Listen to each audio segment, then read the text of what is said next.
दोस्तों गुरुजी है ना ऑनलाइन चैनल में आपका फिर से स्वागत है। हम पढ़ रहे थे राजस्थान की जो प्राचीन सभ्यता है उनके बारे में अपन अध्ययन कर रहे थे। कल अपन ने अध्ययन कर लिया था कालीबंगा और रंगमहल की सभ्यता का अध्ययन कर लिया था, और उसके बाद में जो आज सभ्यता का अध्ययन करेंगे उससे पहले मैं आपको बता देता हूं कि अभी भी आपने इस चैनल को सब्सक्राइब नहीं किया, लाइक नहीं किया और सपोर्ट नहीं किया है तो आप निश्चिंत होकर कर सकते हो। दोस्तों आप सब्सक्राइब बटन पर जाकर आप इसको क्लिक कीजिए और बेल आइकन पर दबाइए ताकि आपको ज़्यादा से ज़्यादा लेटेस्ट नोटिफिकेशन जैसे ही वीडियो डाला जाए आपको मिल जाए।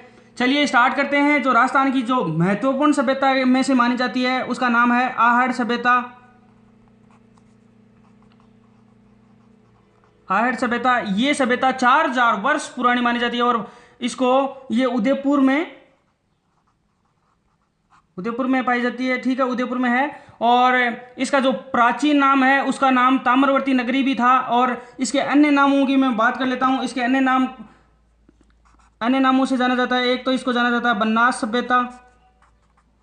ये अन्य नाम बहुत इंपॉर्टेंट है दोस्तों, एग्जाम में सीधे सीधे क्वेश्चन पूछा जाता है। आघाटपुर की सभ्यता,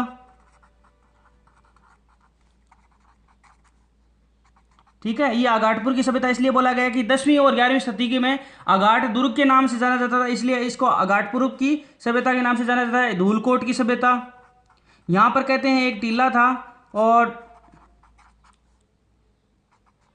धूलकोट की सभ्यता, ठीक है, एक ऊंचे टीले के कारण इसको लोग स्थानीय भाषा में यहां पर धूलकोट कहते हैं और इसको धूलकोट की सभ्यता के नाम से जाना जाता है। और दूसरा मैंने आपको बताया था ताम्रवती नगरी या ताम्रकालीन सभ्यता, कुछ भी कह लीजिए, ठीक है।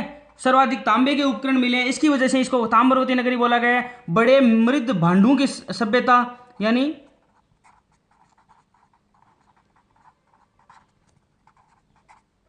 ठीक है। और एक नाम और है कोठे व गोरे की सभ्यता। जब आगे आएगा उस टाइम मैं बताऊंगा कोठे व गोरे की सभ्यता क्यों कहते हैं। आप ध्यान दीजिए, इसका अन्य नाम है कोठे व गोरे की सभ्यता। चलिए आगे बात कर लेते हैं, इनके उत्खननकर्ता की बात कर लेते हैं। उत्खननकर्ता इसके थे अक्षय कीर्ति व्यास,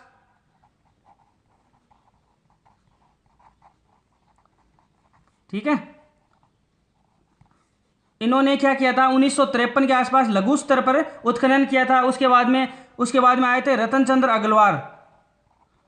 चंद्र अग्रवाल।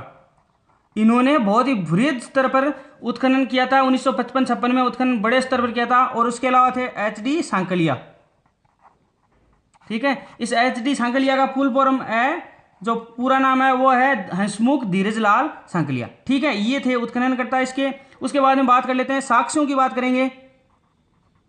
ये मैं आपको बताना भूल गया, ये उदयपुर, ये आर्य सभ्यता है, उदयपुर में स्थित है, ठीक है।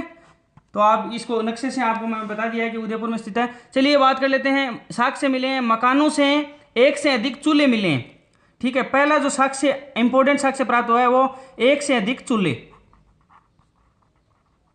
ठीक है। ये एक से अधिक चूल्हा मिलना इस बात का द्योतक है कि यहाँ पर एक संयुक्त परिवार रहते थे, यानी एक सामूहिक भोजन की व्यवस्था थी, या फिर बड़े परिवार एक साथ रहते थे, उसकी वजह से एक से अधिक चूल्हे मिले हैं। और जो सबसे ज्यादा चूल्हे मिले हैं वो है एक घर में 6 चूल्हे मिले हैं। तो इस बात को आप ध्यान रखना। अनाज रखने के लिए बड़े भांड यहाँ पर गड्ढे में मिले। और दूसरे जो नंबर पर मैंने यहाँ पर बताया था आपको, कोठे व गोरे की सभ्यता इसलिए बोलते हैं कि अनाज रखने के लिए जो बड़े मृद भांड मिले हैं उसकी वजह से इसको कोठे व गोरे की सभ्यता कहते हैं। चलिए तीसरे नंबर पर बात कर लें। यहाँ के जो मकान हैं वो मिट्टी व पत्थरों के बने होते हैं, जिससे बांस से ढका जाता है। मकान आयताकार होते हैं, यानी मकान है किससे, पत्थरों व मिट्टी से, ठीक है, जिसे बांस से ढका जाता है। आर्य सभ्यता के लोग चावल से परिचित थे और चांदी से अपरिचित थे, इस बात का आप विशेष ध्यान रखना, ठीक है। चलिए बात कर लेते हैं, यहाँ पर जो चौथे नंबर की विशेषता है वो है यहाँ पर तांबा गलाने की भट्टी प्राप्त हुई है। तांबा गलाने की भट्टी, ठीक है।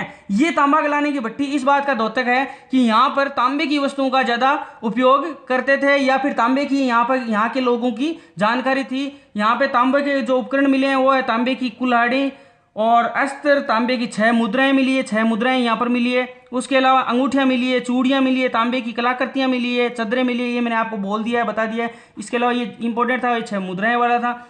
उत्खनन से प्राप्त यहाँ पर ठप्पे मिले हैं, ठीक है। इन ठप्पों की विशेषता है कि यहाँ पर लोग रंगाई और छपाई के का व्यवसाय यहाँ पर उन्नत होने के प्रमाण मिले हैं। इसके अलावा जो छठे नंबर पे बात कर लेता हूँ, यहाँ पर तोल बाट माप यानी तोलने के लिए जो बाट व माप की मिले, तो इससे आपने को पता चलता है यहाँ के लोग जो वाणिज्य व्यापार की उन्नति की और द्योतक है, यानी वाणिज्य व्यापार यहाँ पर लोग करते होंगे, तभी ये तोल बाट और माप अपने को साधन मिले हैं। इसके अलावा जो सातवें नंबर पे मैं बात कर लेता हूँ इंपॉर्टेंट विशेषताओं की, वो है दीपक व थाली मिली है।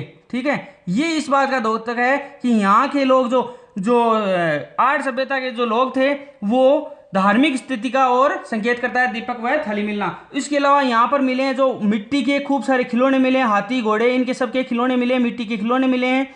ये इस बात का द्योतक है, यहाँ पर हाथी घोड़े ऊंट सारे पशु पक्षियों की यहाँ पर जो मिट्टी के बनाए हुए वो खिलौने प्राप्त हुए हैं। मिट्टी की बनी एक जो इंपॉर्टेंट चीज है 9वें नंबर पे मैं बता रहा हूं, वो है कि मिट्टी की बनी वृषभ या बैल की आकृति प्राप्त हुई है, उसे बोलते हैं बनासियन बुल। ये चीज आप ध्यान रखना दोस्तों। बनासियन बुल की संज्ञा किसको दी गई है? वृषभ या बैल को। किस सभ्यता के दौरान दी गई? बनासियन बुल की संज्ञा आर्य सभ्यता के दौरान ये चीज बोली गई है। चलिए, आर्य सभ्यता के अंतर्गत ये सारी चीजें इंपॉर्टेंट थी, इसको अन्य नामों से ये जाना जाता है। उसके अलावा ये उनके खोजकर्ता उत्खननकर्ता के बारे में ध्यान रखना, और ये जो इंपॉर्टेंट मैंने आपको बताया इस चीज का आप ध्यान रखना ताकि आपके एग्जाम में ज्यादा ज्यादा क्वेश्चन सही हो सके। अब चलिए बात कर लेते हैं आहड़ सभ्यता से मात्र 30 किलोमीटर दूर एक सभ्यता और पाई जाती है, जो कि कहां पर स्थित है? राजसमंद जिले में। ठीक है, इस सभ्यता का नाम है गिलोंड सभ्यता। ठीक है, राजसमंद जिले में इस सभ्यता का नाम है क्या है? गिलोंड सभ्यता। चलिए बात कर लेते हैं इसको लोग स्थानीय लोग, यहां पर क्या है? 2 टीले पाए जाते हैं और वहां पर स्थानीय लोग इसको क्या कहते हैं? उन टीलों को क्या कहते हैं? मोडिया मंगरी। ठीक है, ये चीज का आप ध्यान रखना। ठीक है, उसके बाद बात कर लेते हैं, ये राजसमंद जिले में पड़ती है और यहाँ पर एक गिलोंड नाम का कस्बा है वहां पर है, और ये भी ये स्थित है। चलिए, इस सभ्यता को जो अन्य नाम है वो है ताम्रयुगीन सभ्यता के नाम से भी इसको जाना जाता है, और यहाँ पर जो तांबे के अवशेष मिले हैं उसके कारण इसको ताम्रयुगीन सभ्यता बोला जाता है। चलिए, इसमें जो मेन बातें हैं निकल के सामने आती है, इसको गिलोंड कस्बा है और ये बनास नदी के किनारे स्थित है, ताम्रयुगीन सभ्यता है। और इसके उत्खननकर्ता की बात कर लेते हैं। अब उत्खननकर्ता की बात कर ले, बीबी लाल है एक, तो बीबी लाल। चलिए, इसने 1957 से लेकर 58 तक काम किया था यहाँ पर। और उसके अलावा यहाँ पर VS शिंदे, ठीक है, और प्रोफेसर ग्रेगरी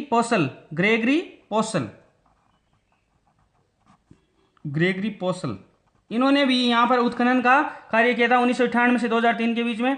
इसका जो समय है गिलोंड सभ्यता का वो मानते हैं 1700 से 1900 ईसा पूर्व है। रेडियो कार्बन जो डेटिंग पद्धति है उसके द्वारा अपने को यहाँ पर मिले हैं कि ये 1700 से 1900 वर्ष के बीच में फली फूली और पल्लवित होगी। यहाँ पर 5 प्रकार के जो मृद भांड मिले हैं, सादे, काले, पॉलिशदार, भूरे, लाल और काले चित्रित मृद भांड। यानी एक जो विशेषता है यहाँ से निकल कर आती है, यहाँ पर मृद भांड मिले हैं 5 प्रकार के। चलिए, उसके अलावा यहाँ पे तांबे के वही अस्त्र मिलते हैं, तांबर के अस्त्र, ठीक है, और गेहूं के दाने मिले हैं यहाँ पर। ये चीज मेरे को यहाँ पर इंपॉर्टेंट लगी कि गेहूं के दाने यहाँ पर मिले हैं एक मिट्टी के बर्तन के अंदर, और हड्डियों के टुकड़े मिले हैं, दांत की यहाँ पर चूड़ियाँ मिली है, पत्थर की यहाँ पर गोलियाँ मिली है, उसके अलावा मिट्टी के खिलौने मिले हैं। तो इस प्रकार की ये चीज़ें हैं वो इस गिलोंड सभ्यता के अंतर्गत मिली है, जो मैंने आपको बोलकर पढ़कर आपको बता दी है। उसके बाद में जो नेक्स्ट सभ्यता की बात करेंगे, उदयपुर में स्थित है, और उदयपुर इसका जिला है, और यहाँ पर वल्लभनगर तहसील है, उसमें बालाथल गांव है। तो इस सभ्यता का नाम आप जान लीजिए, बालाथल सभ्यता। ठीक है, यहाँ उदयपुर और राजसमंद की 2 जिलों की बात की है मैंने आज। तो बालाथल सभ्यता ये यहाँ पर, अब बात कर लेते हैं बालाथल सभ्यता। ठीक है, वल्लभनगर तहसील है और वहाँ पर एक बालाथल गांव है वहाँ पर ये, और ये भी ताम्र पाषाण युगीन सभ्यता है।